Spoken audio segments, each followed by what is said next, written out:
Okay, hello. Here comes another question. And the question is, can everyone learn unconditional love? And is that the way to enlightenment? The answer to that is unconditional love is automatically learned to receive. You automatically know what it is when you receive it. It is simply love that has no conditions. I love you because I breathe. That's the definition of unconditional love, or because you breathe. So, for example, when a dog loves you, they don't love you because you're giving them food or you're giving them attention. They're happy you just showed up, right? You could have walked out of the room 2 seconds ago, and that dog is going to give you unconditional love because they're so happy to see you again, right? My dog is very much that way. I had a dog at one time. All he do is like slowly wag his tail. Yeah, you walked in. I'm so glad. The thing is, dogs love you simply because you breathe. Now, if your love, the love that you have received as a child, because often humans give their love as a condition of a certain outcome, right? You may not know what unconditional love is, but you know it when you feel it. It's like art. I know it when I like it. I'll know it when I see it. So when you are trying to learn unconditional love, these are some of the questions you can ask yourself. First question is, am I expecting somebody to do something before I will allow myself to love them? That's the first question. The second question is, will I withdraw my love for them if they displease me? One time years ago when I was yelling at my husband, he says, "You're always yelling at me." And I say, "That's because I love you so much." I don't know why that came to my mind, but it's true. I love you even when I'm yelling. So then the next question is, if this person's behavior was changing, would you still love them? That's most of the time we condition our love on behavior. Now, in extreme situations, like if this person is hurting me, then of course you may still love them, but you need to leave them. You understand that's not what I'm talking about. And frequently, women who are in abusive relationships offer unconditional love, but receive conditional love. In fact, that's 100% of what they do. They offer unconditional love and receive conditional love.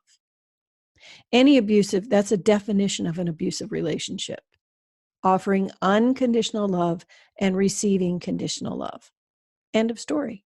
Whether you're in a narcissistic relationship or somebody that's manipulating you physically or emotionally, they're gaslighting you, it doesn't really matter. You're offering them unconditional love and they're giving you conditional love.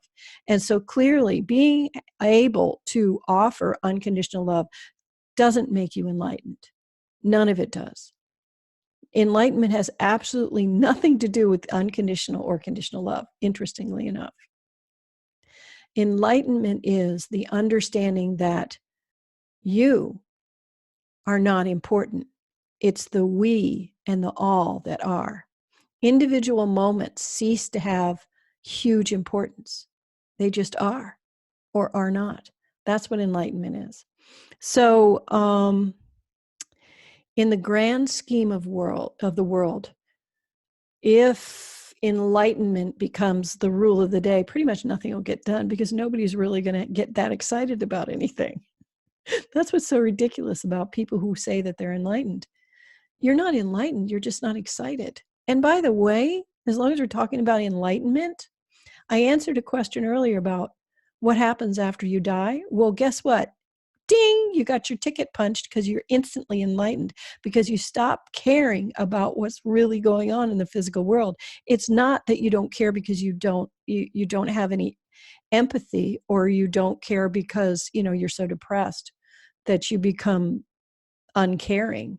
It's because it doesn't matter. And it doesn't matter not because you're depressed, because it truly doesn't matter.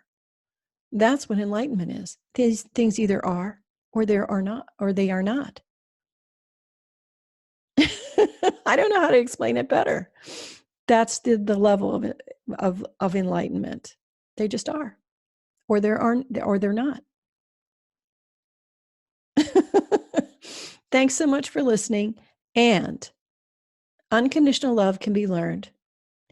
And you need to learn if you're not getting it, but you're giving it. It's very important. And if you're not getting it, don't ever expect them to learn to give it to you. You remember, you cannot expect anybody else's behavior to change. It just won't.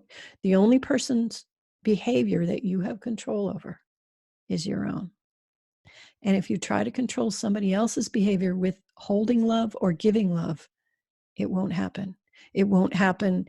It may happen. They may naturally feel happier and want to be near you because you love them, but you can't expect that as an outcome. No outcome is to be expected by trying to manipulate somebody with love. You can only give love or not give love. Those are your only two options.